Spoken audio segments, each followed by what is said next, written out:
దేవుని సాక్ష్యం ద్వారా మాట్లాడాలి. సువార్త డబ్బుల కాడ మాట్లాడాలి. సువార్త ప్రేసలా తగ్గించుకునే కాడ మాట్లాడాలి. సువార్త నీలో నుంచే వచ్చే ఇంపైన సువాసన ఉండాలి. మన వాసన ఉండాలి. క్రీస్తు ఎలా ఉన్నాడో అలా నువ్వు కనబడాలి లోకానికి. That is the gospel. అది సువార్త. హల్లెలూయా. అలాంటి సువార్త మనం వాడి చేస్తాం పాస్టర్. అలాంటి సువార్త మనం వాడి చేద్దాం.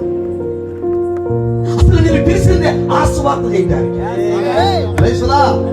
యేసుగారు అన్నాడు, నేను సువార్త ప్రకటించడానికి వెళ్తున్నాను. ఆ యొక్క ఏ మాత్రం దేవుని మాట వినకుండా ముళ్ళ తుప్పలు బ్రహ్మదండి చెట్లు కలిగా అలాంటి క్రూరమైన వారు తిరుగుబాటుదారు ఈ మాట అయినా ఈ ఒక్క మాట చెప్పడానికి వస్తుంది.